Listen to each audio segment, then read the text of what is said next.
Welcome, ladies and gentlemen, I'm your host, Locum23. You're joining me for Choices of Stories You Play, Royal Romance, Chapter 11, The Apple of His Eye. A couple weeks later, you're in a limo with Bertrand and Maxwell on your way to Cordonian Court's countryside. Waking from a nice nap, you stretch your arms and legs out and yawn. I hate to be cliche, but are we there yet? Almost, Riley. Believe me, I'm as excited as you to get out of this car, especially since we're going to Applewood. Is that really the name of the royal family's country manor? Everything in Cordonia has been so grand, but that's quaint. It's decidedly appropriate. Applewood's manor borders the largest apple orchard in the entire kingdom, and that's where they first cultivated the apple varietal Cordonia is most famous for. Oh right, the famous apple is called the Killer and the Crisp, the Granny Smith, the Cordonian Ruby. Very good. You've been paying attention.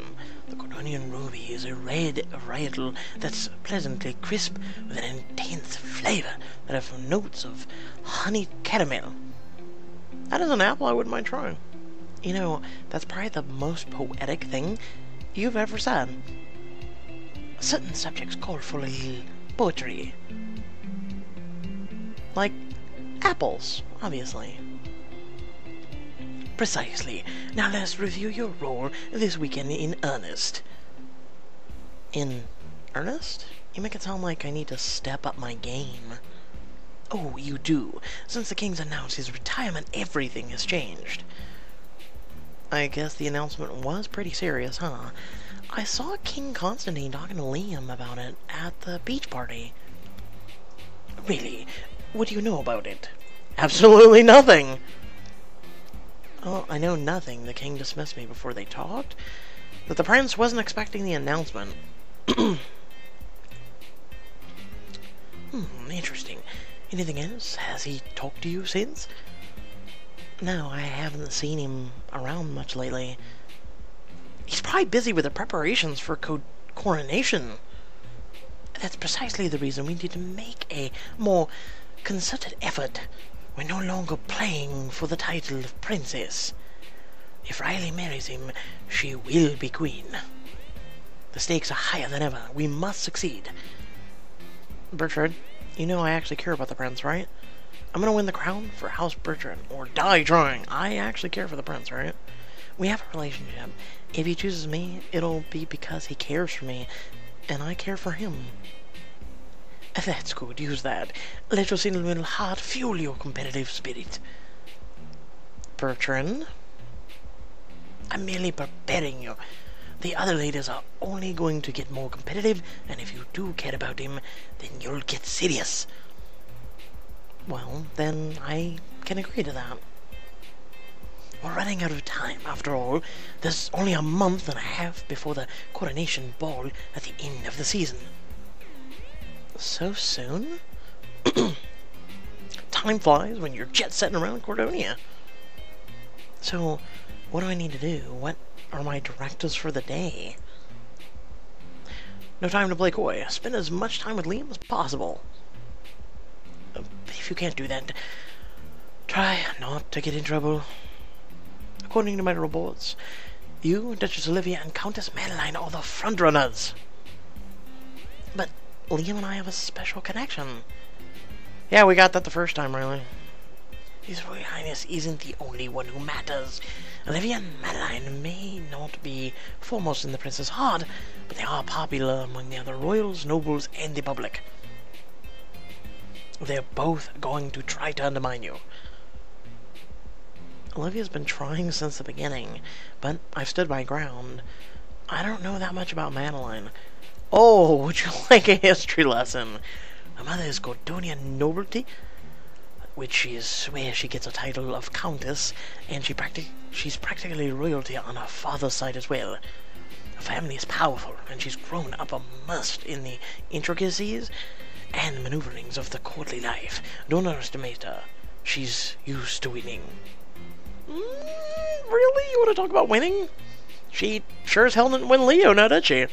Anyway, you won't be able to avoid either lady in public, but try your best to keep your cool and be diplomatic, especially when the press is around.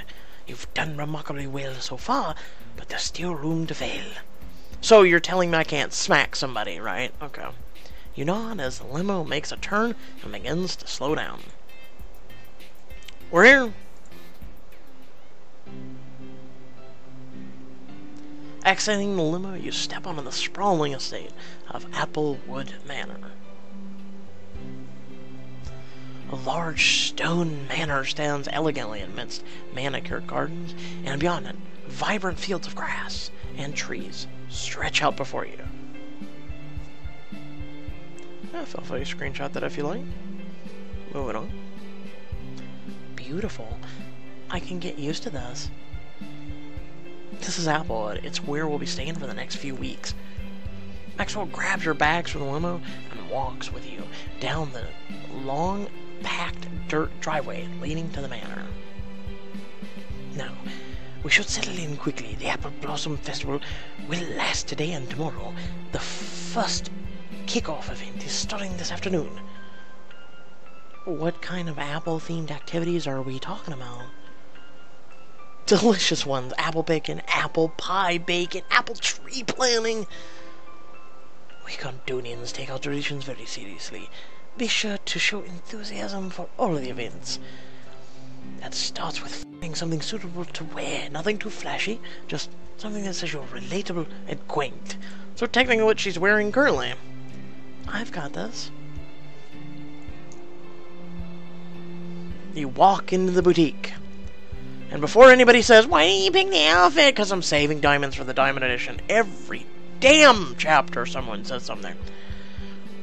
I have the perfect look in mind. Unlocking the boho beautiful outfit will help you dazzle the press and the other nobles. So let's take a look at this. That's not bad. Actually, I like it because it has kind of like a Cuban / Mexican Spanish kind of salsa dancing or you know, dancing vibe to it. That's something more common there. So I like this outfit. It's not bad. A Cordonian-inspired modern look that may help you with the press. Or your traditional basic black. Basic black it is.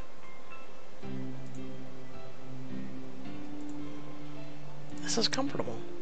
Pretty much the same outfit you were just wearing. I'm gonna go with this. You leave the boutique. At the apple orchards, you are escorted past a crowd of people eagerly awaiting the beginning of the Apple Blossom Festival. All the ladies vying for Liam's hand stand in a loose semicircle under the shade of a large apple tree. You join them, squeezing in the only empty space between Olivia and Madeline. If it's supposed to be a giant tree, how is there just enough space for 2 people? Shouldn't you be in the back somewhere with Drake and the other commoners? Must be diplomatic. Shh, it's starting. I like Madeline, I really do. I'll take her over Olivia any day.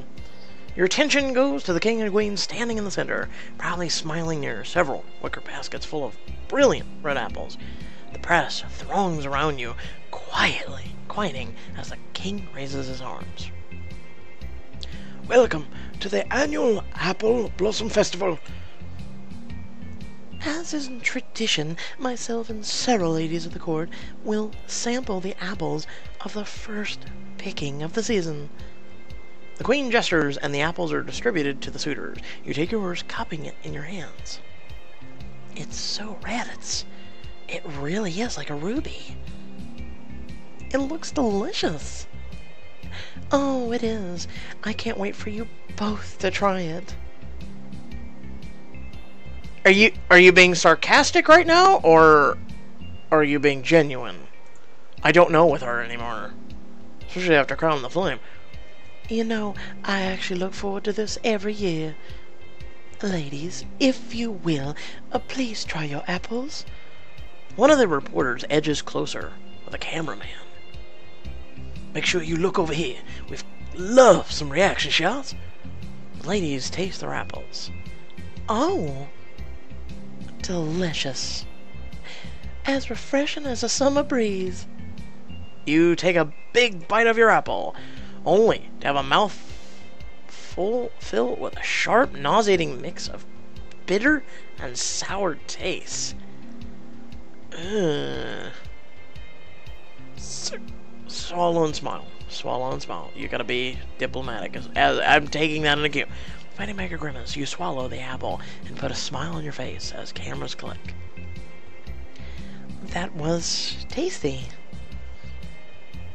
Looks like you enjoyed the Cordonia Ruby, Lady Riley. It certainly has character. I wasn't expecting such a sour taste.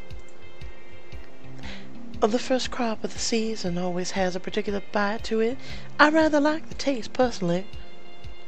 You would. I can see some rivalry going on. The king clears his throat, calling everyone to attention. It looks like our ladies enjoy their apples. I'd like to extend a special thanks to our apple growers and farmers for preserving our noble tradition. And with that, happy Apple Blossom Festival. The crowd cheers, and people start dispersing into the orchard to pick apples.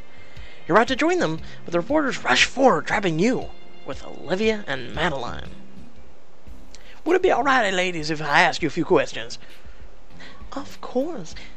Fidelia has always generously supported the CBC. I look forward to your favorable report. And I haven't forgotten the amazing article about the Navrakas family history in Trend several years back. Your family always has been as fashionable as it is noble. Well, Mr. Bryan, Miss DeLuca, I don't have a history with the CBC or the Trend, but I can promise you, compelling story, all the gossip, no comment, a compelling story. The prince and I are close. I've seen a side of him that he doesn't often show in the public. Wouldn't you want to hear about that? Trend would be interested in Lady Riley's insights as someone on the inside. Thank you. Lady Riley makes an excellent point. I'd like to remind everyone that we have a relationship with the prince and that each of us could provide a unique spin. Yes, I've been Liam's friend since childhood. And I myself am close to the prince and the pleasure of calling the queen my friend. Now, any other questions? Just one last one. You've been at the court enjoying all the events and the shorter season has to offer, competing for the prince's attention. At this stage, who do you think the prince would choose? The prince will choose whoever will make the best queen. The prince is loyal and dedicated. He'll do what's best for his country and the people. But you're still wishing it'll be you. With everything in me.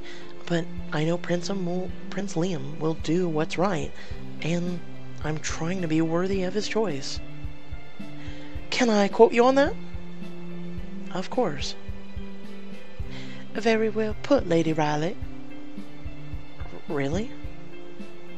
Yes, I know I can find the prince's devotion to cause and country inspiring.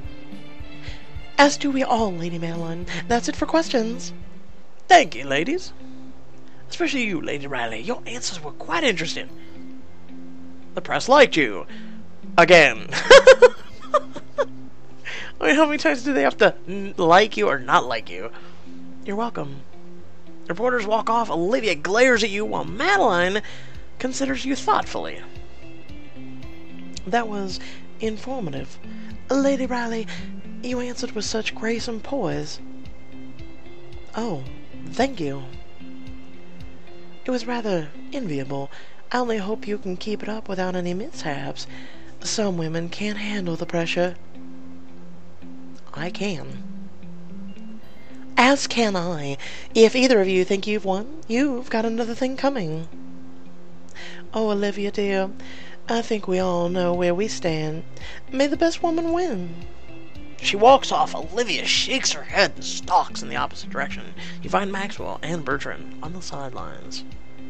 You did well up there with the press. Madeline didn't shake you. Yeah, but I'm beginning to see what you mean. She spun everything positively for herself. Still, this gives me hope. Also, thanks for not giving me a heads up about the apple. You said it tastes like caramel. I said it had an intense flavor. Besides, you can't handle something as simple as a sour apple. I shudder to think how you'll crumble when presented with a real challenge. Whatever. So what happens now? Right now, I suggest you to go down the path and enjoy a stroll through the royal gardens. I have it on good authority that the prince is there now. I'll catch up with you later. Come on, Riley, I'll go show you where to go. I love how, even though this is a reused scene, I love how they always change up, like, the trees. And the trees are very beautiful. I love them. You and Maxwell head toward the gardens, where you hear Bertrand's voice, sounding agitated. You turn around and see Bertrand standing with a familiar figure. Hold on, Maxwell, is that Bertrand talking to the reporter from Trend? Across the path? Anna, you're being unreasonable. Not the way I see it. Bertrand turns angrily and storms off. You whisper to Maxwell. Looks like something's up. Any idea what's going on? Not really. Bertrand doesn't let me get involved with House Baymont stuff. He thinks I'd just screw it up. That's not fair, Maxwell. I kinda see his point. I am kind of a screw-up. Don't let Bertrand get to you. You're as much as a member of House Baymont as he is. It does look like things didn't go well with that reporter. Maybe I could help. But wait, I don't want to distract you. We're supposed to... Wait, we're supposed to be going... Okay, there we go. Be going to find the prince. For a minute there, I'm like, wait, what? Don't tell me this is another spelling error that they did. This twist will unlock a special scene with the reporter and a flashback that lets you play as Maxwell. How many is that? 17, okay. I keep having a mental note how many diamonds it'll cost. Skip it and head to the Royal Gardens. You did not help Maxwell with the talk to the reporter. Baymont would probably like it better if we find Liam instead. Yeah, as much as I like to help our cause, I trust Bertrand to take care of it. His mopey little pug face gets me every time. A little while later, you arrive at the gardens. Everyone from the court strolls among the beautiful flower beds. You look around. Where's Liam? I don't see him. He's been a little off since the regatta. Well, Bertrand said he was here. I'll look around. While Maxwell wanders off, you notice there's an exhibit closed sign on the gazebo. You sneak into the gazebo, and there you find Liam, looking contemplative at a still pond of golden fish. Liam? Riley, Is something wrong? No, it's just... It's nothing, never mind. Liam, I can tell something's bothering you. What is it? Riley, can I ask you something? Of course. Do you think you could handle being Queen of Cordonia? Truly? Can I handle being queen? Yes, I believe so. No, it'd be awful. I was born queen. Where do I pick up my crown? Oh my god. Oh, wow, the ego on that one. Yes, I believe so. I haven't spent as much time at court as some of the other ladies, but I'd like to think I could do a good job. That's good.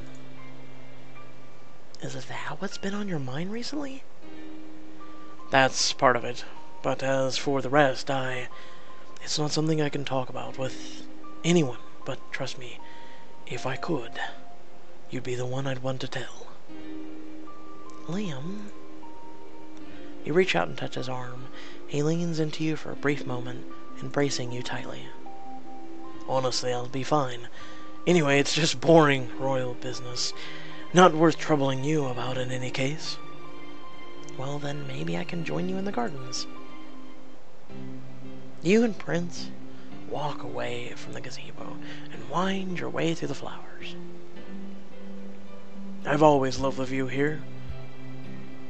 That is beautiful. I was wondering if they were going to give us a moment. Feel free to screenshot that as well. That is amazing. Wow, that is... Whoever does the art is just grade A in my book. That is beautiful. That is just beautiful. It's magical. I've never seen so many apple blossoms. The festival is a special time of the year for this garden. I could stay here all day, but... I have plans to meet Drake. Oh, sorry. I didn't mean to interrupt you. You're welcome to come with me. He'd probably be happy to see you. He sort of dreads this day every year. He hates apples? Not quite. Today is Drake's birthday. Oh my god, me and Drake have something in common! Today's Drake's birthday? Figures he'd try to keep it a secret. We've gotta celebrate. I'm not one to brag about it either, and I just kinda, like Liam said, I just dread it. So, that's what me and Drake have in common. Figures he'd try and keep it secret. Yes. He'd actually probably be furious if he knew that I told you. He usually spends his day hiding out in his room. Sometimes I'm able to convince him to have a drink with me. But that's about as far as it goes. Ah, there he is now. As you walk through the garden, you see Drake, Hannah, and Maxwell. Drake! Why do you look so happy to see me? Oh no. God, no. Yep. Happy birthday. Liam, you told her? My deepest apologies, Drake. I forgot that it was such a closely guarded secret. It's fine, it doesn't matter, because this is the last we're ever going to speak of it ever again. You don't want to do something fun on your birthday? Even I allowed petite fours and an hour playing with my father's cat each year. Man, Drake, even Hannah feels bad for you. I don't need fun to enjoy myself. Besides, what could you jokers possibly want to do that would be fun for me? Are all Americans as fussy as Drake is about birthdays, Riley? Drake's an American? Half on my mother's side. That gives me an idea. Do you have any American Western theme bars here in Cordonia? Check it on my phone now. How about that, Drake? Whiskey, mechanical bull riding, some good old American fun. I guess it doesn't sound horrible, but I can't ask you guys to sneak out for that. Nonsense, I'd love to. I'd also like to understand more of Riley's American culture. Don't worry, I'm sure it's gonna cost diamonds. And I'll make an excuse to drink and dance the night away. Plus, I just found the perfect place. I don't know. Do you really want to do this, Riley? For diamonds! I'm throwing up a finger right now. 3 diamond choices so far. Maybe some other time. Yeah, some solitude is more my style. That's kind of like my birthday, you know? I literally have diamond walls all around me in my life. Oh my god! Well, happy birthday. Thanks, Vinty. Seriously. That and the lack of friends. Oh god. I'm be honest, I haven't really met anybody since moving, so it's been over 2 years. Next morning, you hear Bertrand and Maxwell calling to you from the hallway. Rise and shine, little blossom. Day 2 of the Apple Blossom Festival. I hope you're prepared to fight for your time with the Prince, Riley. and all the apples. You've made an apple pie before, right? And you're pretty good at planting apple trees, right? Oh, really? Will you impress or fall flat in the conclusion of Cordonia's Apple Festival? I was like, wait, what? Find out in the next chapter. I was almost like, wait, what? Are they discontinuing this and then putting up book 2 or something? Alright, well, I hope you all did enjoy that. Look forward to Love Hacks. Also, Diamond Edition Braidwood Manor. There's already 2 chapters up. A few more to go before we finish the book. And, you feel free to check those out. Also, feel free to check out all the current choices chapters. They're up on the channel, as well as recap that'll be going out probably sometime this weekend. And without any further ado, please feel free to like and share the video. Also, head down to the description below where you can find out either social media pages to follow me on and talk to me, or you can feel free to please support myself and my content, which would be much appreciated. Otherwise, stay well, stay awesome, and I'll catch you all in the next video. Peace.